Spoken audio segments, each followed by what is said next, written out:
Assalamualaikum warahmatullahi wabarakatuh. Pelajaran Basa Jawa. Serat ulang reh pupuh pangkur kelas pitu semester 1 bagian loro dening Trisdiana Rahmawati.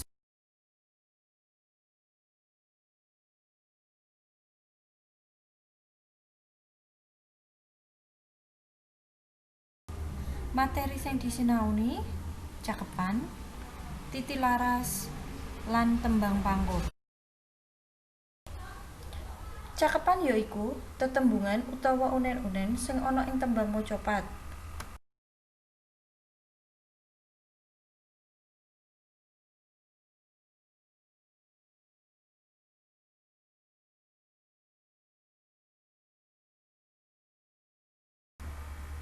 Tuladhane cakepan yaiku Kang Sekar Mangkur Winarno, lelabuhan kang kanggo ing wong urip lan sakteruse.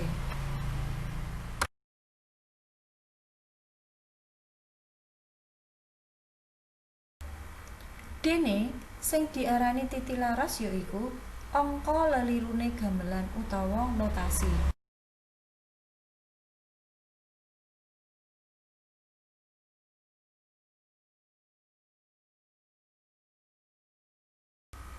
Tuladhane titilaras. Lumamama mama lulu lumamama nem ciro luroci manam cici roro nama mama patma lumamama nem cici lulu nem cici cirolu luroci.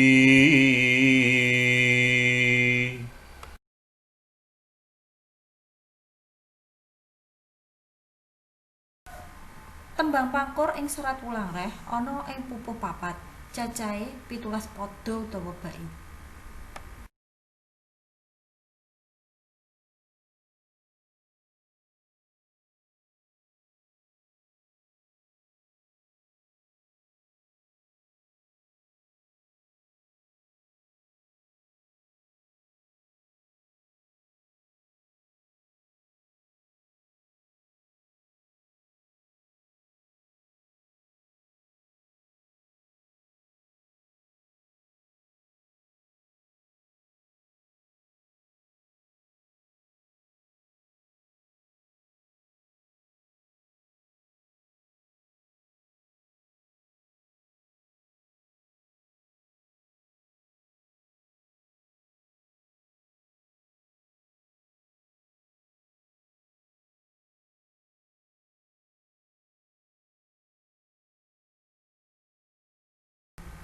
Patokan tembang pangkur. Guru gatra cacahe ana 7, guru wilangan 8, 11, 8, 7, 12, 8, 8. Guru lagu A, I, O, A, U, A, I.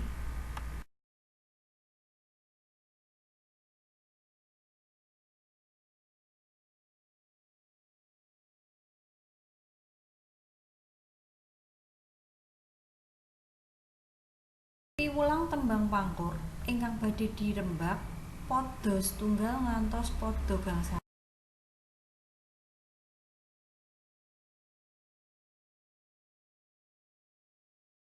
Kang Sekar Mangkur Winarno, lelabuhan kang kanggo ing wong urip lan becik puniku prayoga kawruh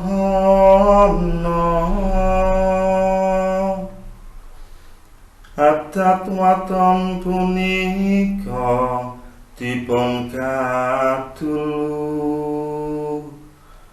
miwah ta ing tata krama den kaesti siang ratri.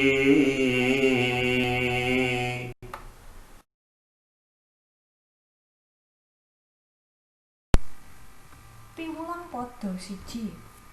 Wewarahing utawa piwulang paugeran kanggo wong urip iki kaemot mawa tembang pangkur. Ala lan becik, adat waton lan tata krama prayogane pemangerteni. Sarta kudu kok cakake ing wayah awan lan bengi.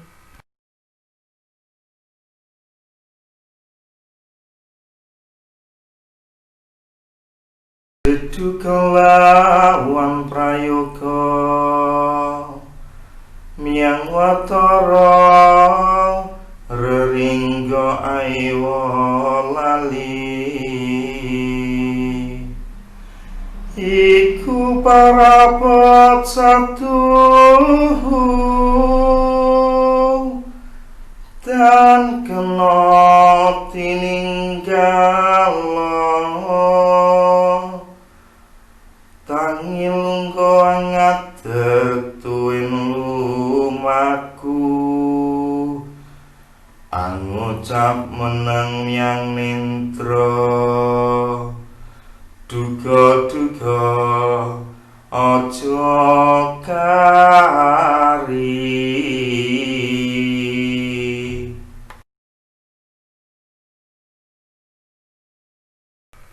Piwulang padha loro. Aja padha nglalekake tetimbangan, murid bisa becik sakabehane. Ewah prakewuh uga aja dilalekake. Amarga iku uga kalebu patokan kang sejati. Aja nganti ditinggal embuk iku nalika isih melek, lungguh, tangi turu, mlaku, meneng, ngomong lan nalika turu. Kabeh iku aja nganti nglalekake duga kelawan prayoga.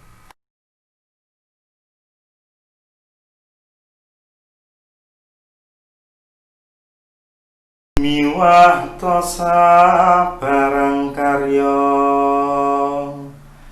ing prakara gedhe kalawan cilik papat iku datang kentun kanggo satina-tina rina wengi ning praja miwah ing dusun kabeh kang padha ambekan papat iku aja lali.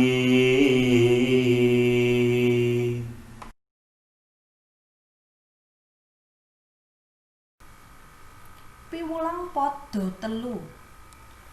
Mangkono iku dadi lelimbangan utawa bahan pertimbangan perkara papat ing perkara gedhe lan perkara cilik. Aja nganti kok lalekake.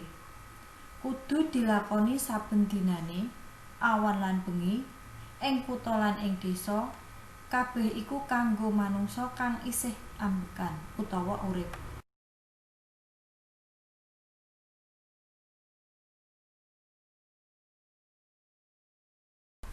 Kalamun ana manungsa anyinggahi dugi lawan prayogi iku atahe tanpa tut awor lawan wong kadang wong tetsuron dalu dorotan roh ing edur aja sira pedak-pedak nora urung neni wasi.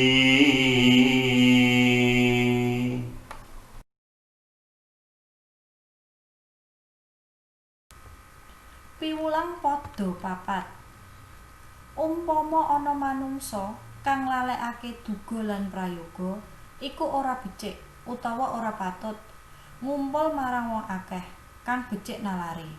Aja kok cedhaki wong sing ora ngerti adat lan kang mung nggugu karepe dhewe.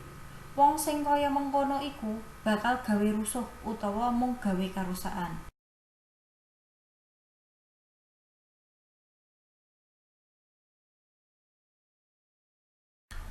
Mapan watake manungsa pang ketemu ing laku lawan linggih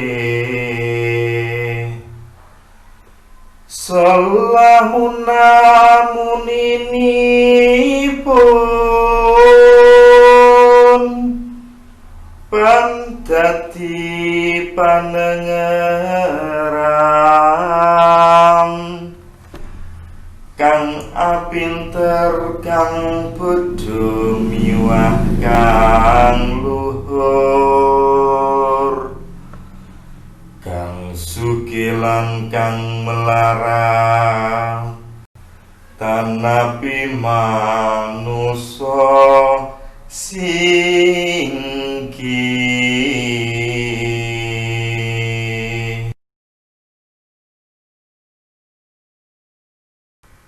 Piwulang padha 5.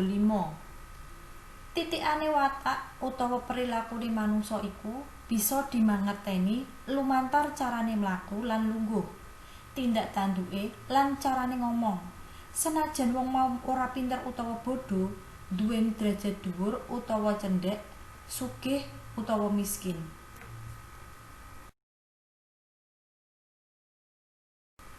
Gladhen bakal dikabarake ing WA Group lan diupload ana ing Google Classroom.